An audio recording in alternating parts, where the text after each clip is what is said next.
Indonesia's booming tobacco industry's success lies in the hands of innocent child workers at the cost of their own health. Thousands of children in Indonesia, as little as 8 years old, are working in hazardous conditions on its tobacco farms. This according to a new report by the rights group Human Rights Watch.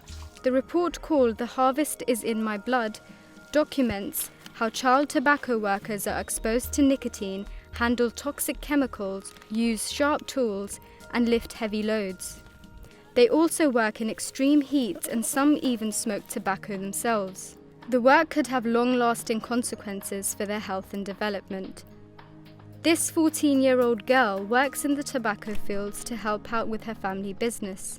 Kalau pulang sekolah, biasanya membantu ibu ke sawah mulai jam 3 sampai jam 4.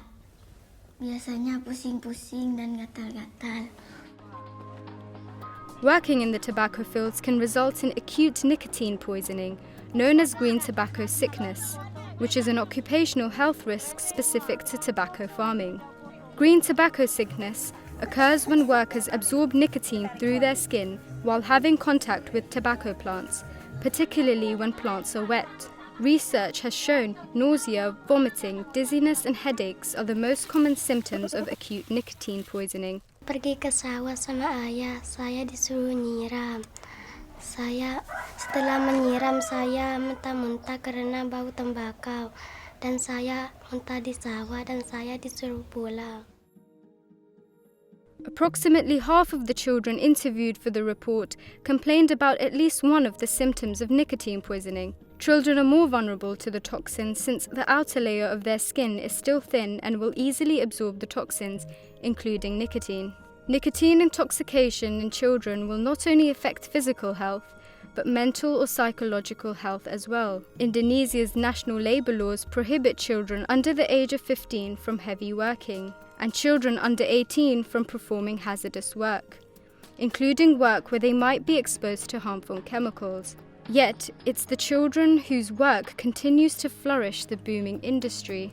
Human Rights Watch says that most farmers and traders selling tobacco acknowledge that it was common for children to work in tobacco cultivation and rely heavily on tobacco farming as its vital aspect for their livelihood.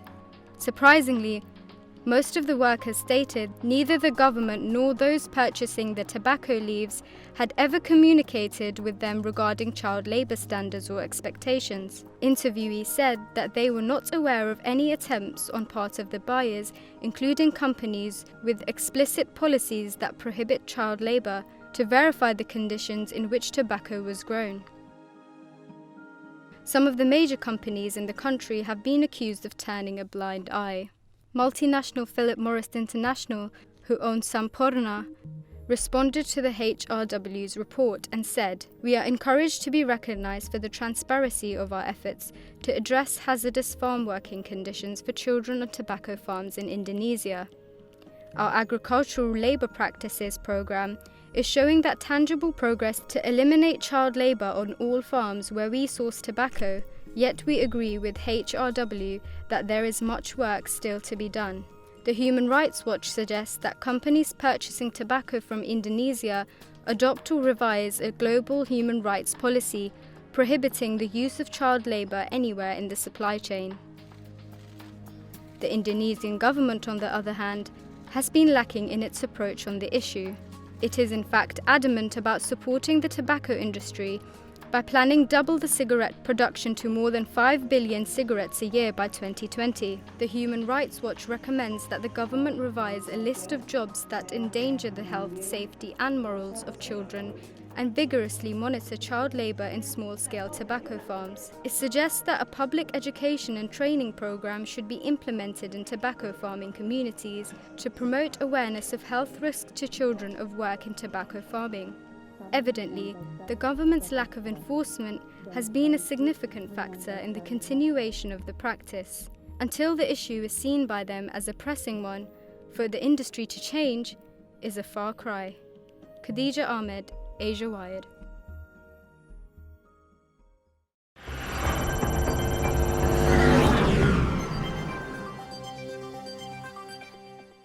Now, joining me to discuss this more is one of the co-authors of the report, Margaret Wurth, who is children's rights researcher at Human Rights Watch. Thank you, Margaret, for joining us. So if Indonesia's national labour laws prohibit children under 18 from performing hazardous work, why is it still being allowed to happen? Yeah, we found that children across Indonesia are working in hazardous conditions on tobacco farms. They're exposed to nicotine and toxic pesticides, and the tobacco that they help to produce goes into, packs of cigarettes that are sold in Indonesia and globally. None of the tobacco companies that buy tobacco from Indonesia are doing enough to root out child labor in their supply chains. But there's also a responsibility for the government. And even though Indonesia has good child labor laws, there's a real problem with enforcement. Labor inspectors just are not getting out to these small-scale tobacco farming communities to inspect what's happening and make sure that children aren't in danger. And now going towards farmers, they might say that they have a difficult choice to make between earning a livelihood and risking the health of the children. The encouraging thing about our findings is that most of the children who worked on tobacco farms who we interviewed attended school and worked in tobacco farming before and after school, on the weekends, on school holidays. This to us represents progress, and I think many years ago that might not have been the case. Children might have been sacrificing their education to work in tobacco farming.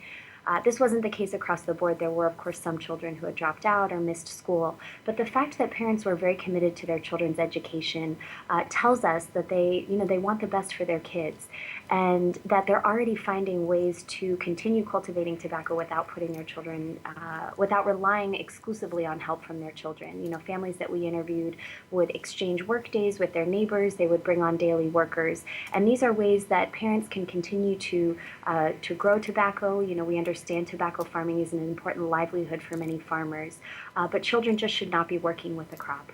So is it essentially linked to poverty? And how hard is it going to be to sort of change this sort of situation? Because it does go from the political, economic sort of framework which the government has to sort of address. Yeah, most of the kids that we interviewed were working because their parents were struggling financially and they wanted to help their families on the farm. We think it's good for kids to have opportunities to work, to develop skills, but not handling tobacco, not handling this really toxic crop. We think there are a number of things the government could do that could have a real impact, and it's interesting to look at the example of Brazil, which is another major tobacco producer dominated by small-scale family farms. But it's a place where there's a strict ban on child labor in the crop. There's meaningful inspection by the government, but there's also been a tremendous amount of education and awareness raising in rural communities to make sure that tobacco farmers know that their children shouldn't work with the crop and just how hazardous it can be. We've urged the government to carry out just a massive education and awareness campaign so that parents understand that, exposure to nicotine can have harmful effects on their children's brain development, that exposure to pesticides could have lasting health impacts, and really to help these families understand the risks so that they can find other ways for their children to support the family livelihood without working with this really toxic tobacco. On that question, in terms of the prevalence of tobacco in Indonesia, how important is the industry, and how intrinsic is it to Indonesian society? So Indonesia is the world's 5th largest tobacco producer. There are about 500,000 tobacco farms across the country.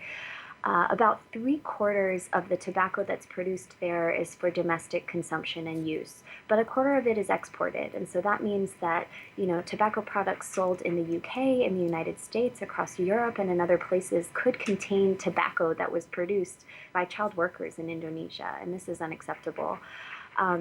We're not challenging that tobacco farming is an important economic activity for many farmers across the country. We just want to see the companies at the top of these supply chains really take responsibility for what's happening at the local level on these farms. And that's something that both multinational and Indonesian tobacco companies need to do much more of. So on the tobacco companies, I believe probably about 1 or 2 of the multinational companies have responded to your report. What about the more local, sort of major Indonesian companies? Have they still responded? Are they turning a blind eye to this issue? It's been very discouraging. The Indonesian companies, which are major buyers of tobacco grown in Indonesia, have not responded to us despite many, many attempts to reach them. Human Rights Watch couldn't find any evidence that these companies take any steps to prevent child labor in their supply chains. So we have no information at all about any steps they might be taking to make sure that children aren't at risk at the bottom of their supply chains. A number of the multinational companies responded to us. They provided us with some information about their policies and practices on child labor. The issue is that these companies buy tobacco on the open market in a system where tobacco passes through the hands of many, many traders.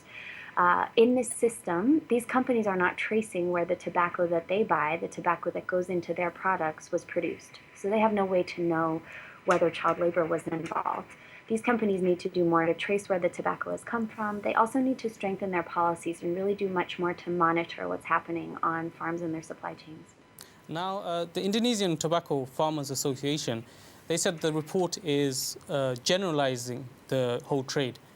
They say that a lot of children in many of the farms do work in non-hazardous conditions. So how do you respond to that? So if children have reached an appropriate age and are doing work that's not hazardous and that doesn't interfere with their schooling, this can be a positive experience. Kids can develop good skills, they can contribute to their family livelihoods. What we found was children working from very young ages in very hazardous conditions. All the children that we interviewed 132 child workers between the ages of 8 and 17 across Indonesia. These children were routinely handling tobacco. They were sometimes working in environments where they were literally surrounded by the leaves. And these leaves contain nicotine, and it's almost inevitable that these children will be exposed to that nicotine when they're, bundling the leaves, stacking the leaves, harvesting the leaves, preparing the leaves for drying. This nicotine can affect their brains, and it can cause acute nicotine poisoning. So workers actually absorb nicotine through their skin, and it can cause nausea, vomiting, headaches, and dizziness. More than half of the children that we interviewed actually experienced one or more of these symptoms. So, our findings suggest that many, many children in Indonesia are working in hazardous conditions on tobacco farms. If children can perform non-hazardous work where they're not exposed to nicotine or toxic pesticides, where they're not handling dangerous tools or working out in extreme heat, this can be positive work. We're not trying to eliminate all opportunities for children to contribute to the family farm. We just don't want to see children doing hazardous work, and that was the main finding of our report. And you do say that Indonesia should ratify the World Health Organization's Framework Convention on Tobacco Control. What are the requirements of this convention? So the Framework Convention on Tobacco Control is a global health treaty that's aimed to protect, future generations from the harms of tobacco. There's extensive research about the harmful effects of smoking on children. And children in Indonesia are very vulnerable, and there are a number of groups doing really important work on the ground to protect children from the dangers of tobacco. Our priority is to make sure that the child workers who are actually harvesting tobacco and being exposed to nicotine in that way are also part of this important conversation about protecting kids from the harms of tobacco. We have urged Indonesia to ratify the FCTC without delay, and we hope that they will.